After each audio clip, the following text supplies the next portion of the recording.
भारत सरकार के वित्त मंत्रालय ने नई अफीम नीति 2023-24 जारी कर दी है। भारतीय अफीम किसान नई अफीम नीति में कई मांगों को जोड़ना चाहते थे। अफीम की खेती से किसानों को जो वास्तविक लाभ मिलना चाहिए वो नहीं मिल पा रहा है। अफीम फसल के भाव चाहे पोस्तदाने का हो या जुड़ा चुरा के, वो किसान की मेहनत के अनुरूप नहीं है। किसान अफीम के पौधे को अपने संतान के जैसे बड़े करते हैं, लेकिन सरकारी भाव न के बराबर मिलता है। ऐसे में फिर अन्य देशों से अवैध पोस्तदाना का भारत में आने से किसानों पर दुगनी मार है। पहले भी टर्की से पोस्तदाना आयात किया जाता था, जो पिछले 2 सालों से बंद है। उसके बावजूद भारतीय पोस्तदाना का भाव नहीं बढ़ रहा, क्योंकि अब मलेशिया से अवैध पोस्तदाना भारत में आ रहा है, जिसके कारण भारतीय किसानों को पोस्तदाने का सही मूल्य नहीं मिल पा रहा है।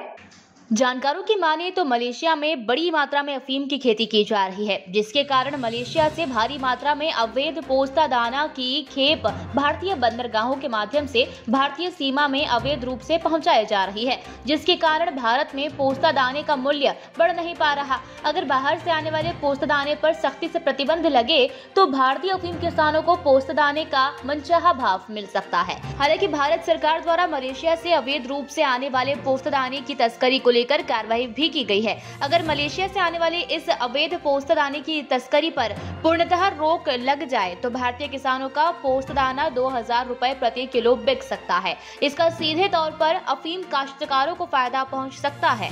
इसका ताजा उदाहरण देखें तो पिछले सप्ताह ही दिल्ली DRI ने 3 टन से ज्यादा अवैध पोस्तदाना पकड़ा था और 2 लोगों को गिरफ्तार किया था। साथ ही बेंगलुरु कस्टम ने भी 5 टन पोस्ता पकड़ा है। बेंगलुरु में ये घोटाला पिछले कुछ समय से चल रहा है। इसके अलावा हवाई मार्ग से एयर कार्गो से आने वाले और कम मात्रा में हवाई यात्रियों द्वारा भी भारत में अवैध पोस्ता भी लाया जा रहा है, जिसको लेकर भी भारत सरकार हाई अलर्ट पर तो है, मगर बाहर से आने वाले पोस्तदाने पर पूर्ण रूप के साथ सख्ती से प्रतिबंध लगाया जाए तो अफीम किसानों को पोस्तदाने का उचित भाव मिल सकता है। इस संदर्भ में जब वॉइस ऑफ एमपी ने किसानों से चर्चा की तो सुनिए उन्होंने क्या कुछ कहा। मेरा यूँ कहना था कि जो मलेशिया से जो पोस्ता आ रहा है, अवैध रूप से जो तस्करी हो रही है, उस पर सरकार को कठोर से कठोर कानून लाना चाहिए और उसको बंद करना चाहिए, ताकि यहाँ के जो लोकल किसान हैं जो इतने रात दिन मेहनत करते हैं, अफीम को अपने बच्चे की तरह, छोटे बच्चे की तरह पालते हैं, तो उसको उचित मूल्य मिले पोस्ते का। हाँ, यहाँ पहले टर्की से भी पोस्ता आता था। उस समय भी भाव किसानों को बहुत कम मिलता था। कुल मिला के बाहर से लाके यहाँ तस्करी की जा रही है और यहाँ के लोकल किसानों को उचित मूल्य नहीं मिल रहा है। हाँ। आप क्या चाहते हैं? हम यही चाहते हैं कि जो बाहर से जो आयात हो रहा है, बाहर से जो माल आ रहा है, तस्करी जो हो रही है, उसको बंद किया जाए और यहाँ के लोकल किसानों का जो भाव है उसको बढ़ाया जाए, ताकि यहाँ के किसानों का उत्पादन बढ़े, मतलब किसानों को उत्पादन जो हो रहा है पोस्ता, उसका उचित मूल्य मिले। देखिए, यहाँ का जो सरकार, यहाँ का जो भारतीय पोस्ता है, यहाँ की बहुत ही अच्छी बढ़िया किस्म का पोस्ता होता है। और अभी क्या, पहले टर्की का पोस्ता आयात होता था, अब वो बंद हो गया तो वापस मलेशिया का पोस्ता आयात हो रहा है। इससे क्या है कि हमारे भारतीय किसानों को बहुत ही ज़्यादा नुकसान हो रहा है और सरकार को इस पर कड़ी से कड़ा एक्शन लेना चाहिए। इस पर बैन लगाना चाहिए, ताकि यहाँ भारतीय किसानों को अच्छा भाव मिल सके। और जो हमारे भारतीय पोस्ते की जो क्वालिटी है, वो सबसे ही बढ़िया क्वालिटी है, ताकि टर्की और मलेशिया के पोस्ते इसकी क्वालिटी ना के बराबर है। अपने भारतीय पोस्ते की किस्म ये क्वालिटी भी अच्छी है।